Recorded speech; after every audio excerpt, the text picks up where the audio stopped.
Alright, so many of you have been itching for S10 content. Today I will satisfy that need and that desire. So what we're going to do today is, it's a beautiful day, it's warm out, water's going to be cold, but we are going to wet sand the roof of my S10.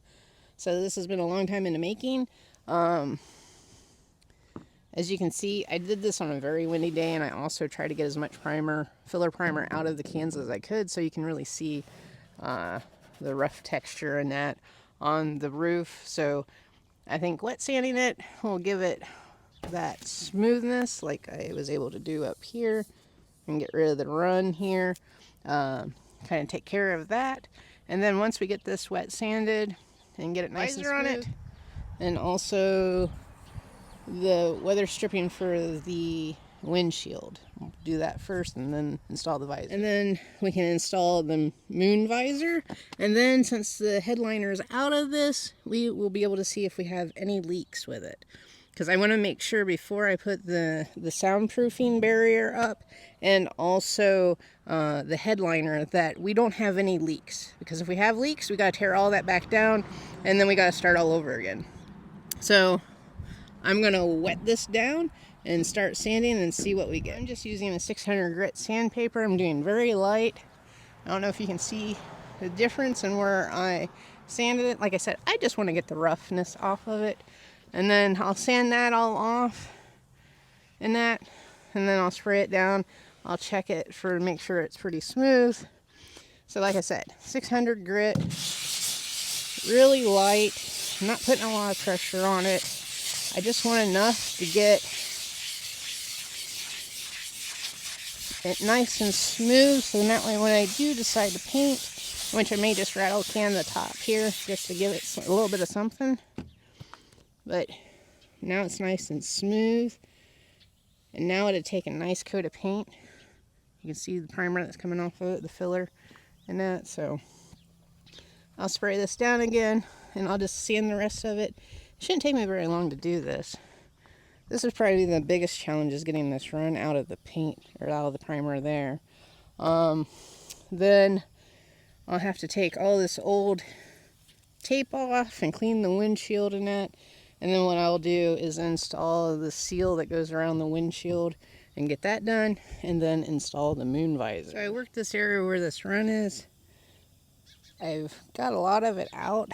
There's just a little bit more here to go, and a little bit here, and then that would look amazing. Like, you can't even tell. I got one more run here that I need to buff out, but it's starting to look pretty nice. You're getting a little bit of sheen to it. You can still see where it's kind of rough, where I haven't started sanding yet. You're probably still going to get some discoloration, but like right here, that's still rough paint. Where you get the lightness, that's where it's nice and smooth. So, like I said, it doesn't take much to do this. I'm just using a water hose. You can use a spray bottle to do this. But get that done and taken care of. I know this shouldn't be my priority, but it's supposed to storm for like the next 3 days. And if I start in on the engine, yeah, that's not going to go well. So I figured I'd do something simple like this, just to get some content going on this S10. So, alright, I'm going to sand some more. I'll probably sand the rest of this, and then I'll come back and show you the end result. And just keep in mind, where it's dark, it's really rough finish, because I was at the end of my spray can, and also it was pretty windy that day, and I wasn't thinking when I was doing it, because I just wanted to kind of get it done. So I'll probably have to go grab a step stool so I can get more toward the center, and then, like I said, once I'm done sanding everything, I'll come back and show you the end result. Alright, so we pretty much got this wet sanded to where we want it to be. I just need to spray it off one last time. Get crap off my hands. And I don't know if you can tell from the camera view, but you can see a heck of a difference. Like, you get a sheen to it now, nice shine. Everything is very smooth. You can still see some discoloration, but that's kind of a given since it's been so long since I've primed this. But like before I actually hit it with paint, when I decide to paint it, I'd probably prime everything one more time, use a different type of primer on it, and get it to where it's good to go. Alright, so now that that's all sanded and looking pretty fine, we're going to go ahead and take care of this seal on this windshield. It doesn't leak. The one that was there was dry rotted and peeling off and popping up. So I'm going to go get a razor blade and that and go through and kind of scrape this up, because it's been here for a pretty long time, obviously, since the last time I did the video. So it's just going to sit there and leave gunk and everything else. So I'm just going to go and get my scraper and scrape all this off and get all the sticky off of it and everything. I'm not too concerned about the paint areas because, well, you know, the paint on this thing is horrible anyway. But need to replace the seals on the doors and all of that as well. So this stuff will come right off. I mean, it's painter's tape. So let me go get my scraper here so I can get, like I said, get this adhesive off and stuff like that. I'll probably use some Windex to kind of help with that treatment. And then we'll install this weather stripping. Oh, how I love the sound of a diesel, whether it's a Cummins or a Power Stroke. Alright, so I got my scraper here. Like I said, we're just going to go around the edges here and try not to get into the primer. And scrape off all of this old tape that's been sitting here and try to get as much of the adhesive off, which I may not have to use Windex because that adhesive's coming right off. So I'm doing it this way. So I'll just go around the whole windshield doing this and then spray it off with a hose once I'm done. Alright, so I got all the crap cleaned off of the windshield. It's nice and pretty and clean. And then I sprayed it down and wiped it down. There's still a little bit of residue, not too horrible. So what I did was I measured across the windshield and found the halfway point and put, I don't know if you can see it, a small mark right here for the halfway with a black marker. I'm going to take the seal then, the weather stripping, and I'm going to do the same thing. I'm going to use a silver marker and mark the center of it. I will start at the center and work my way out in both directions. What I'm probably going to do is end up, because this is kind of on the stiff side, I'm going to let it sit out in the sun for a little while, and then I'm going to probably maybe use some WD-40 or something like that to make it where it will slide in easier into these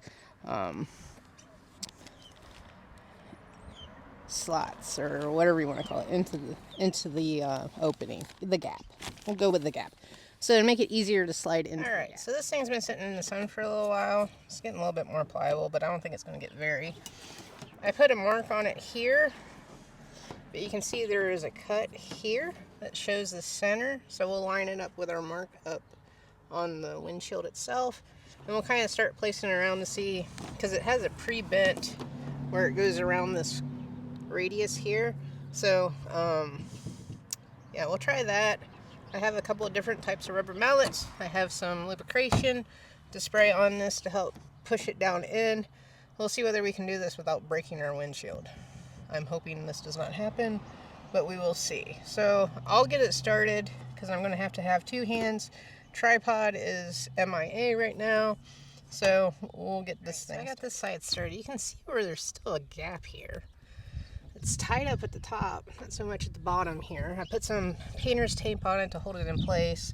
Lubricant's not working as well as I was hoping. This corner is going to be a booger to get around, so I think what's going to end up happening here is I may have to grab my heat gun, heat this up a little bit, so in that way it forms around the corner, and then we can get it going all the way down to where it needs to be. I'll start the other side and make sure that we're still on track of where everything lines up. And then, like I said, this gap kind of is concerning because it's just going to pull away eventually, but we'll fiddle with it a little bit and see if we can't get it to where it needs to be. And then, like I said, we can go that way with it. Alright, this other side's being an absolute dink. And you can see where it's peeling up. I can't get it to stay into the groove. This side's doing okay. I think I'm pretty well centered on it. And it keeps popping up right there, which is actually the same spot that I had problems with before with the old seal. So I got this one. Like I said, this curve here is going to be a bit of a booger. We'll see what I can do to get this to stay. I mean, my only other option is adhesive and tape it down, which would be a pain in the butt. But we'll see what happens. Maybe once this heats up some, it'll stay in place and I won't have to worry about it. But I don't think it's going to stay. I think it's going to bubble up like the old one did for whatever reason, but we'll see. I'll keep putting tape on it to keep it in place, and maybe once I get enough sun on it, it'll heat up and stay. Alrighty, so I got the rest of this on here.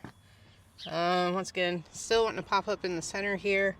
This is sealed really nice down through here. I just need to cut these to make them the right length. Same thing on this side. Just need to cut it or shove it down in one of the two. And then I did notice that there must have been a chip there, because whenever I tapped this in, it ended up splintering it or spider webbing that chip. So that's something. But we'll go ahead and try and get the rest of this flattened out, which I'm not quite sure how to do that since it wants to keep peeling up. But we pretty much have our windshield seal back on, which is great. So that project is now, I say it's done, even though it's still wanting to peel up a little bit, but with a little bit of heat and stuff, I think it'll be fine and it'll form to how it should be. So I call this project done. We'll do the visor another day because this took much longer than I anticipated, and plus I need to make sure that we get everything lined up on that visor, because we'll have to drill a hole to put the wiring down in, and then we get some good rain, make sure it doesn't leak, and then put our soundproofing in the headliner where the headliner goes, put in a new headliner with the starlights in it. Then we have to, in one of the pillars, put the control module and then wire it into a switch, so then that way we can have our stars in that. And we can turn them on and off and then change them as necessary. And yeah, we're making progress on the old S10. Like I said, I get a couple of days of nice weather. Engine will be next, because I'd like to actually be able to drive it again. So it would be reinstalling the head, setting the valve lash, putting the intake back on, valve covers, figuring out our exhaust and all that other happiness and that. So yeah, making progress. Y'all requested it, y'all go and get it. S10 content. And yeah, thanks for watching. Be sure to check back soon. I'll be posting another video, probably of the moon visor or the engine next. And be sure to like, comment, and subscribe. And there is a notification bell that you can check to make sure that you know or are notified the next time I post a video. So thanks for watching. Thank you for all your support and all your comments, and that it makes me feel good that people like the content that I'm putting out and actually get something out of it. So thanks for watching. Catch you next time.